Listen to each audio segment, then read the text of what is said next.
Frank, what's the matter? Is anything wrong? There is something wrong. Well, the diver who went down to inspect the bottom of the ship came across the hull of another boat. A little sailboat. Frank, is it? Yes. It's Rebecca's. How did they recognize it? It was a local man. Knew it instantly. It'll be so hard on poor Maxim. Yes. It's going to bring it all back again. And worse than before. Why did they have to find it? Why couldn't they have left it there in peace at the bottom of the sea? Why, better get along and arrange some breakfast for the men. All right, Frank, I'll go and look for Max.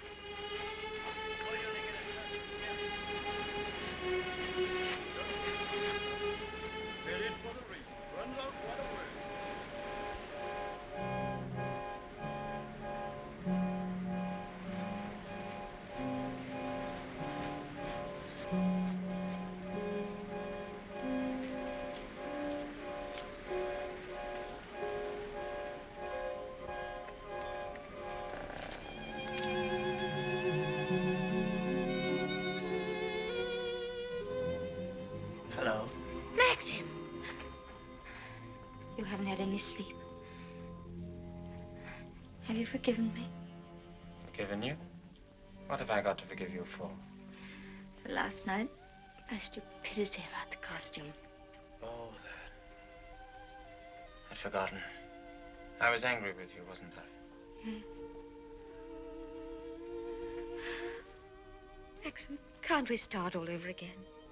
I don't ask that you should love me. I won't ask impossible things. I'll be your friend, your companion. I'll be happy with that.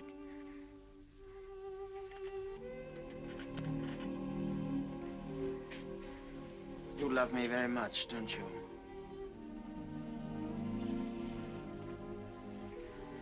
But it's too late, my darling. We've lost our little chance of happiness. No, Maxim, no. Yes. It's all over now. The thing's happened. The thing I've dreaded day after day. Night after night. Maxim, what are you trying to tell me? Rebecca has won. Her shadow has been between us all the time, keeping us from one another. She knew that this would happen. What are you saying? They sent a diver down. He found another boat. Yes, I know. Frank told me. Rebecca's boat. Oh, it's terrible for you. I'm so sorry. The diver made another discovery. Broke one of the ports and looked into the cabin. There was a body in there. And she wasn't alone. There was someone sailing with her, and you have to find out who it was. That's it, isn't it, Maxim? You don't understand. There was no one with her. It's Rebecca's body lying there on the cabin floor. Oh, no. The woman that was washed up at Edgecombe. The woman that is now buried in the family crypt. That was not Rebecca. That was the body of some unknown woman. Unclaimed, belonging nowhere. I identified it, but I knew it wasn't Rebecca. It was all a lie. I knew where Rebecca's body was. Lying on that cabin floor on the bottom of the sea. How did you know, Max? Because I put it there.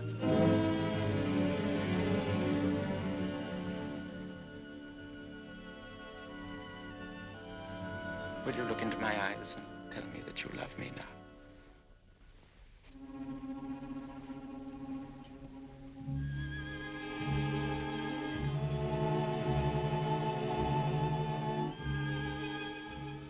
See? I was right. It's too late.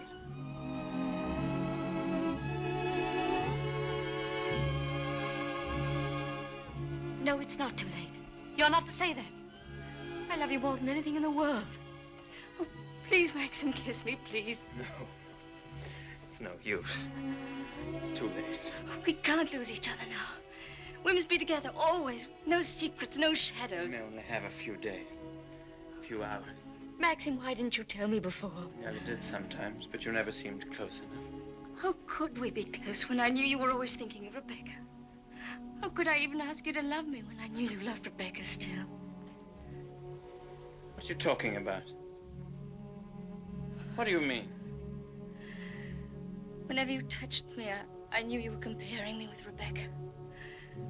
Whenever you looked at me, or spoke to me, or walked with me in the garden, I knew you were thinking, this I did with Rebecca, and this, and this.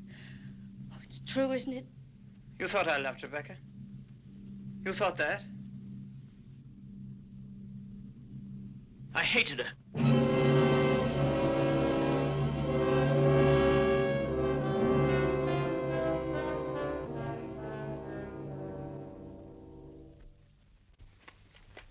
Oh, I was carried away by her.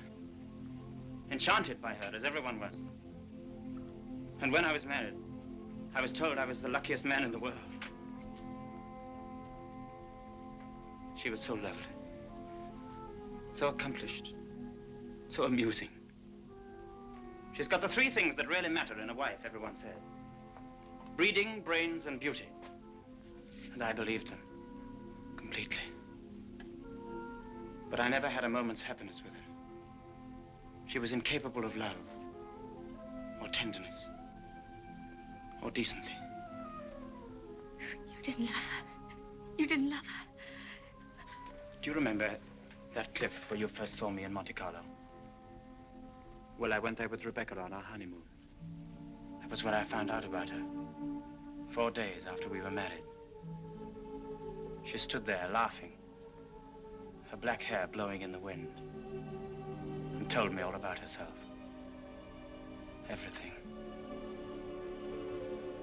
Things I'll never tell a living soul. I wanted to kill her. It would have been so easy. You remember the precipice? I frightened you, didn't I? You thought I was mad. Perhaps I was. Perhaps I am mad. It wouldn't make for sanity, would it? Living with the devil. I'll make a bargain with you, she said. You look rather foolish trying to divorce me now after 4 days of marriage. So I'll play the part of a devoted wife, mistress of your precious Mandalay. I'll make it the most famous showplace in England, if you like. And people will visit us and envy us and say we're the luckiest, happiest couple in the country.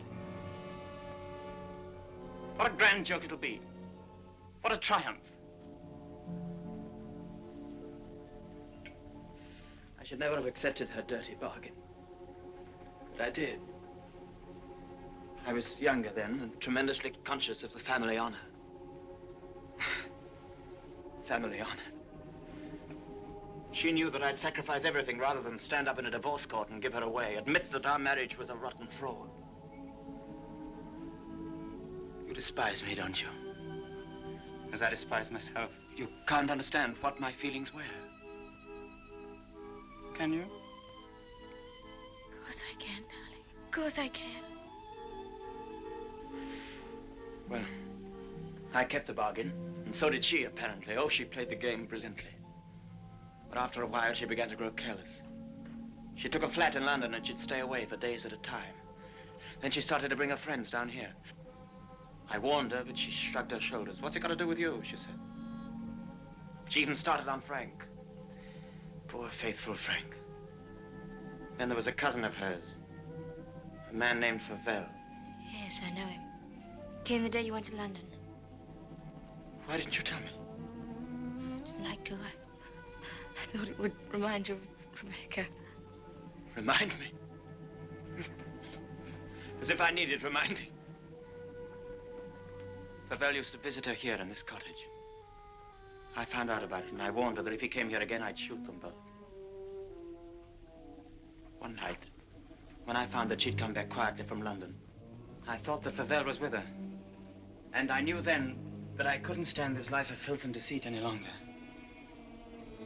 I decided to come down here and have it out with both of them.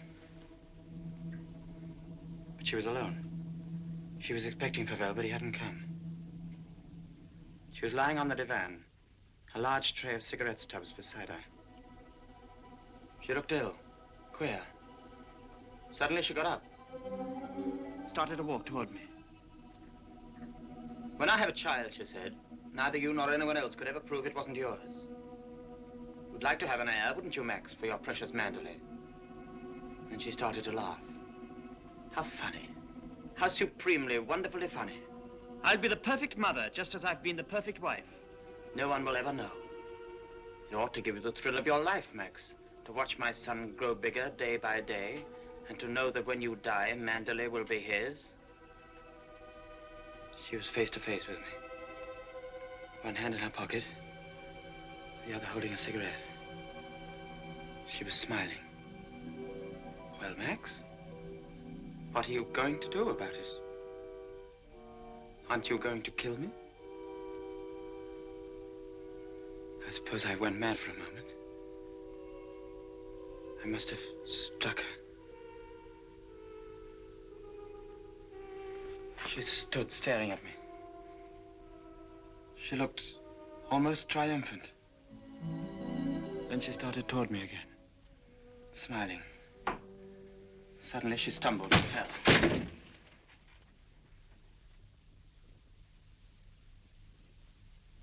When I looked down, ages afterwards it seemed, she was lying on the floor. She'd struck her head on a heavy piece of ship's tackle. I remember wondering why she was still smiling. Then I realized she was dead. But you didn't kill her. It was an accident. Who would believe me? I lost my head. I just knew I had to do something. Anything. I carried her out to the boat. It was very dark. There was no moon. I put her in the cabin. When the boat seemed a safe distance from the shore, I took a spike and drove it again and again through the planking of the hull. I'd opened up the sea cocks and the water began to come in fast. I climbed over into the dinghy and pulled away. I saw the boat heel over and sink. I pulled back into the cove. It started raining. Maxim, does anyone else know this? No, no one except you and me. We must explain it. It's got to be the body of someone you've never seen before. No, they're bound to know her. Her rings, bracelets she always wore. They'll identify her body. Then they'll remember the other woman. The other woman buried in the crypt. If they find out it was Rebecca, you must simply say that you made a mistake about the other body. That the day you went to Edgecombe, you were ill. You didn't know what you were doing. Rebecca's dead. That's what we've got to remember. Rebecca's dead. She can't speak. She can't bear witness. She can't harm you anymore. We're the only two people in the world that know, Maxim. You and I. I told you once that I'd done a very selfish thing in marrying you. You can understand now what I meant. I've loved you, my darling. I shall always love you. But I've known all along that Rebecca would win in the end. No, no. She hasn't won. No matter what happens now, she hasn't won.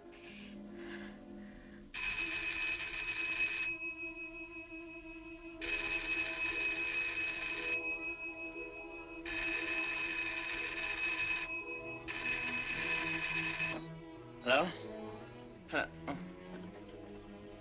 Hello, Frank. Hello, Frank. Yes. Who? Colonel Julian? Yes, tell him I'll meet him there as soon as I possibly can. What? Well, say we could talk about that when we're sure about the matter. What's happened? Colonel Julian called. He's the chief constable of the county. He's been asked by the police to go to the mortuary. He wanted to know if I could possibly have made a mistake about that other body.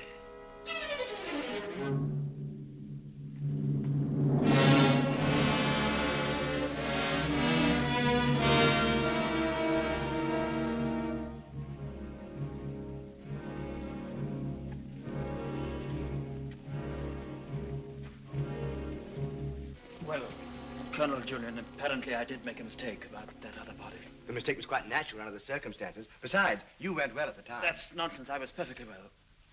Oh, don't let it worry you, Maxim. Nobody can blame you for making a mistake. Pity is you've got to go through the same thing all over again. What do you mean? Well, there'd have to be another inquest, of course. Same formality and red tape. Oh. Wish you could be spared the publicity of it, but I'm afraid that's impossible. Oh, yes, the publicity. I suppose Mrs. De Winter went below for something and the squall hit the boat with nobody at the helm. I imagine that's about the solution of it, don't you think so, Crawley? Oh, yes. Probably the door jammed and she couldn't get on deck again. Yeah. Tab, boat builder, will undoubtedly come to some such conclusion. Why, what would he know about it? Well, he's examining the boat now. Purely as a matter of routine, you know. I'll be at the inquest tomorrow, Maxim. Quite unofficially, you know. We must get together for a game of golf when it's all over, eh? Bye-bye.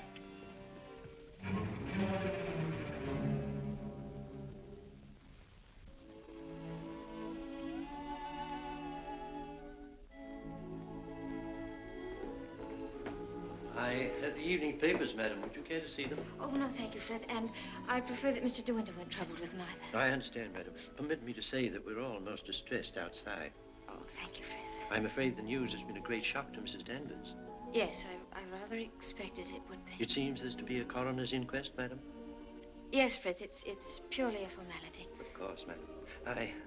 I wanted to say that if any of us might be required to give evidence, I should be only too pleased to do anything that might help the family. Oh, thank you, Frith. Well, I'm sure Mr. De Winter will be very happy to hear it, but I don't think anything will be necessary.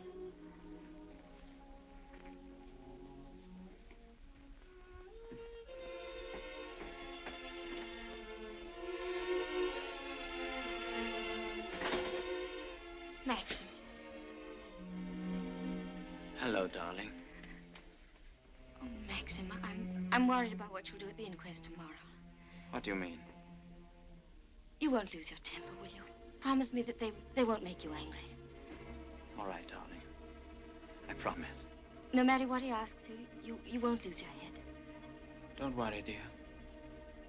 They can't do anything at once, can they? No. Then we've a little time left to be together. Yes. I want to go to the inquest with you. I'd rather you didn't, darling. But I can't wait here alone. I promise you I won't be in any trouble to you, and I must be near you so that no matter what happens, we won't be separated for a moment. All right, dear. I don't mind this whole thing, except for you. I can't forget what it's done to you. I've been thinking of nothing else since it happened. It's gone forever. That funny, young, lost look I loved won't ever come back. I killed that when I told you about Rebecca. It's gone. In a few hours, you've grown so much older. Maxim.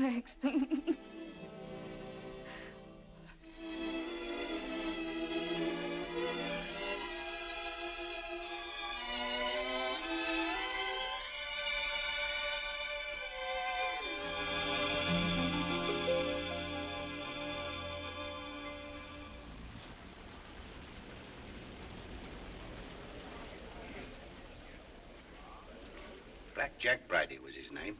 The most important arrest I ever made. It must have been about 2 years ago now. Of course, there was no doubt about it. He was hung a month after I caught him. Hello, wait a minute. Look at old Balmy Ben up now. You remember the late Mrs. De Winter, don't you? She's gone. Yes, we know that. She went in the sea. The sea got her. That's right, that's right. Now, we want you to tell us whether you were on the shore that last night she went sailing. Eh? Were you on the shore that last night she went out when she didn't come back? I didn't see nothing. I don't want to go to the asylum. Them cruel folks there. Now, nobody's going to send you to the asylum.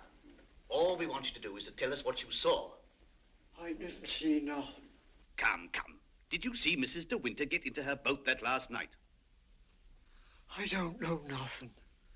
I don't want to go to the asylum. Very well, you may go. Eh? You may go now. Now, Mr. Tad. Yes, sir. Step forward, please. The evidence you give is calm, you mean the truth, the whole truth, but the truth. so help me, no. The late Mrs. De Winter used to send her boat to your shipyard for reconditioning. That's right, sir. Can you remember any occasion when she had any sort of accident with the boat? No, sir. I often said Mrs. De Winter was a born sailor. Now, when Mrs. De Winter went below, as is supposed, and a sudden gust of wind came down, that would be enough to capsize the boat, wouldn't it?